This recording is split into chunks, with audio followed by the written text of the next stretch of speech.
Hello friends, study habit में lecture में आप सभी का स्वागत है। आज का जो हमारा टॉपिक रहेगा वो होगा sliding window protocol part number 2। जैसे कि इसके फर्स्ट पार्ट में हमने प्रीवियस पार्ट में क्या डिस्कस किया था कि स्लाइडिंग विंडो प्रोटोकॉल एक्चुअल में क्या होता है, कहाँ पर यूज़ किया जाता है और कैसे इसकी वर्किंग होती है। स्लाइडिंग विंडो प्रोटोकॉल में क्या होता है, एक स्लाइडिंग विंडो कहाँ पर होती है, सेंडर साइड पे जो डिक्रीज होती है। एक स्लाइडिंग विंडो कहाँ होती है, रिसीवर साइड पे जो इंक्रीज होती है। कब, जब रिसीवर रिसीव कर लेता है और जब सेंडर सेंड कर देता है तो उसकी विंडो एक डिक्रीज हो जाती है।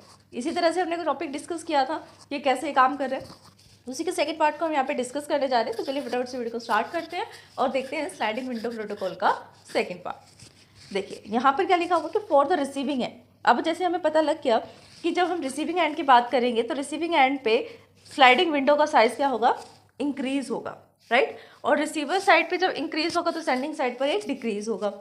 तो फॉर द रिसीविंग एंड के लिए window decrease for the left window from the frame is divided and moves to the right, acknowledgement is set. और जैसे जैसे रिसीवर के पास इंक्रीज होता रहेगा स्लाइडिंग विंडो का साइज, वैसे वैसे ही सेंडर से डिक्रीज होगा स्लाइडिंग विंडो। यानी सेंडर सेंड कर रहा है, अगर सेंडर ने सेंड कर दिया तो रिसीवर साइड पे इंक्रीज हो जाएगा और सेंडर साइड पर डिक्रीज हो जाएगा विंडो का साइज, वही लिखा हुआ है यहाँ पर। अब जैसे ही रिसीवर रिसीव करेगा, एक्नॉलेजमेंट सेंड भी करनी पड़ेगी उसको। स्लाइडिंग विंडो इंक्रीज होने के बाद यानी पैकेट उसको रिसीव हो गया, फ्रेम रिसीव हो गया, तो फ्रेम को रिसीव करने के बाद क्या करना पड़ेगा, एक्नॉलेज भी सेंड करनी पड़ेगी। अब इसका मतलब ये तो नहीं है कि अगर हम एक टाइम पे more than one frame send कर रहे हैं तो हमें एक्नॉलेजमेंट की नीड ही नहीं है। नहीं, एक्नॉलेजमेंट की नीड है, बस हम यहाँ पर खड़े होकर वेट नहीं करते कि एक्नॉलेजमेंट कब आएगी, आती रहेगी, जब आएगी इतने हम फ्रेम्स को सेंड कर देते हैं, जिससे हम प्रॉपर बैंडविड्थ का यूज़ कर पा रहे हैं। The window has a size n-1 where the frame all number module n from 0 to n-1 identification purposes. The window has size. Window का साइज कितना होता है, n-1। सपोज करो कि विंडो में 10 आइटम्स हैं, यहाँ पर n क्या है, 10 आइटम्स, ठीक है। n क्या है यहाँ पर, आइटम्स, और आइटम्स हमने कितनी सपोज किया, 10। अगर 10 आइटम्स हैं तो विंडो का साइज कितना होगा, n-1 यानी 10 - 1 9, तो 9 होगा विंडो का size. Where the from all number module n, और n से ही हम स्टार्ट करेंगे मॉड्यूल को लिखना, जो कि कहाँ से स्टार्ट होगा, 0 से लेकर n-1 तक, यानी 0 से लेकर 9 तक 10 एलिमेंट्स यहाँ पर हमें दिखेंगे। आइडेंटिफिकेशन पर्पस के लिए हम ऐसा करते हैं, लाइक जैसे हम एरे में इंडेक्सिंग करते हैं उसी तरह से यहाँ पर 0 से लेकर n-1 तक हम इंडेक्सिंग करेंगे। अब देखिए नोट्स में इसने क्या लिखा है कि नोट इंपॉर्टेंट नोट क्या है, the sequence number with the sender window represent the frames send to be get और नॉट। यानी कि जो सीक्वेंस नंबर होता है उस सीक्वेंस नंबर की हेल्प से हम ये पता कर सकते हैं कौन सा फ्रेम सेंडर ने सेंड कर दिया, कौन से वाला फ्रेम रिसीवर ने रिसीव कर लिया, और कौन सा ऐसा फ्रेम है जिसका एक्नॉलेजमेंट रिसीवर ने सेंड किया है, और कौन सा ऐसा फ्रेम है जिसका एक्नॉलेजमेंट भी मिल गया और वो सेंड भी हो गया सेंडर के पास। इन सबको चेक करने के लिए, पूरे डेटा को मैनेज करने के लिए किसका यूज़ किया जाता है, सीक्वेंस नंबर रिप्रेजेंटेशन का, जो कहाँ से स्टार्ट होते हैं, n-1 तक जाते हैं और 0 से स्टार्ट होते हैं। अभी डिस्कस किया ना हमने, ठीक है। तो ये पता लगाने के लिए कि अभी तक एक्नॉलेजमेंट आई या नहीं आई, फ्रेम सेंड कर दिया नहीं कर दिया, कौन से नंबर वाला फ्रेम सेंड किया है, ये सब की डिटेल मैनेज की जाती है। The receiver end sliding window contain frame sequence number that has been received और नॉट।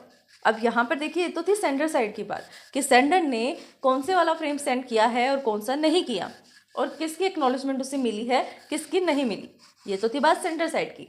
और जब हम रिसीवर साइड की बात करते हैं तो क्या कहेंगे कि रिसीवर ने कौन सा फ्रेम रिसीव कर लिया, कौन से सीक्वेंस नंबर का फ्रेम रिसीवर को रिसीव हो गया, और कौन से की एक्नॉलेजमेंट उसने सेंड कर दी और कौन से की नहीं की है, ठीक है। इन दोनों लाइंस में यही मीनिंग है, ये सेंडर के लिए बोली गई है और ये रिसीवर। पता तो लगे कि सेंडर ने कितना ट्रांसमिशन किया है, रिसीवर ने कितना रिसीव किया है, ईच एंड एवरीथिंग डेटा जो उसको मैनेज रहेगा।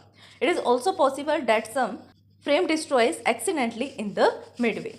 ऐसा भी हो सकता है कि बहुत सारे ऐसे फ्रेम हो जो कोलिजन की वजह से या किसी अनदर रीज़न की वजह से ट्रांसमिशन के टाइम पर ही मिडवे में यानी रास्ते में ही डिस्कार्ड हो जाए या डिस्ट्रॉय हो जाए, ऐसे भी फ्रेम हो सकते हैं। तो एक्नॉलेजमेंट की तो हमें नीड है ही है ना।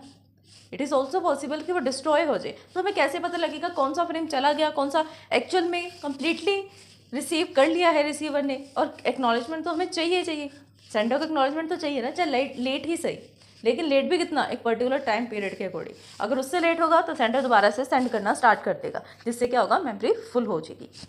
Therefore these frames never reach at the destination. अब जो फ्रेम डिस्ट्रॉय हो जाएंगी, जब वो फ्रेम एग्जिस्ट ही नहीं कर रहे, अब डिस्ट्रॉय हो चुके हैं, तो वो रिसीवर के रीच पॉइंट पर, डेस्टिनेशन पॉइंट पर भी रीच नहीं कर पाएंगे, right. To solve this problem, इस प्रॉब्लम को सोल्व करने के लिए हम क्या करेंगे, most sliding window protocol employ ARQ, automatic repeat.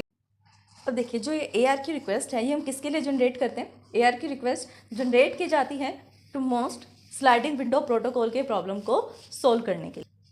In ARQ the sender wait for the positive acknowledgement before proceeding the next frame. ARQ में क्या होता है, देखो पहले तो हमने फ्रेम सेंड कर दिए, फ्रेम सेंड करने के बाद अगर कुछ प्रॉब्लम आती है तो प्रॉब्लम के टाइम पे हम ARQ मैकेनिज्म का यूज़ करते हैं। उसमें क्या होगा कि सेंडर एक फ्रेम सेंड करेगा, फिर पॉजिटिव एक्नॉलेजमेंट आने के लिए वेट करेगा, जब तक वो एक्नॉलेजमेंट नहीं आ जाता पॉजिटिव, तब तक वो नेक्स्ट फ्रेम को प्रोसीड नहीं करेगा, ठीक है। इफ़ नो एक्नॉलेजमेंट रिसीव, अगर उसको कोई एक्नॉलेजमेंट रिसीव ही नहीं हो रही है या फिर नेगेटिव रिसीव हुई है, द सर्टेन टाइम पीरियड, कुछ टाइम पीरियड के बाद, कुछ इंटरवल के बाद वो रीट्रांसमिट करना स्टार्ट कर देगा ऑल फ्रेम्स को with in the centre window, जो सेंटर विंडो में अभी है उसको वापस से ट्रांसमिट कर देगा। क्यों कर देगा, क्योंकि उसको पता ही नहीं है कि फ्रेम पहुंचा है या नहीं पहुंचा। तो स्टूडेंट्स यही था हमारा आज का टॉपिक। आज हमने डिस्कस किया स्लाइडिंग विंडो प्रोटोकॉल का पार्ट नंबर 2। आई होप कि ये टॉपिक आपको समझ में आया होगा। अगर फिर भी इस वीडियो को समझने में आपको कोई डाउट आते हैं देन आप हमें कमेंट कर सकते हैं। वीडियो पसंद आए देन लाइक शेयर सब्सक्राइब करना, कमेंट करना ना भूलें। आपने सब्सक्राइब कर दिया देन अपने फैमिली में, अपने फ्रेंड्स से सब्सक्राइब करवा सकते हैं। Thanks for watching my video. हमारे चैनल स्टडी हैक विद महक को लाइक, ज़्यादा से ज़्यादा शेयर एंड सब्सक्राइब करें। अगर आपने सब्सक्राइब कर दिया है तो बाकी सभी डिवाइसेस से भी सब्सक्राइब करा सकते हैं, क्योंकि सब्सक्राइबर्स बहुत ज़रूरी हैं। देन कमेंट करें।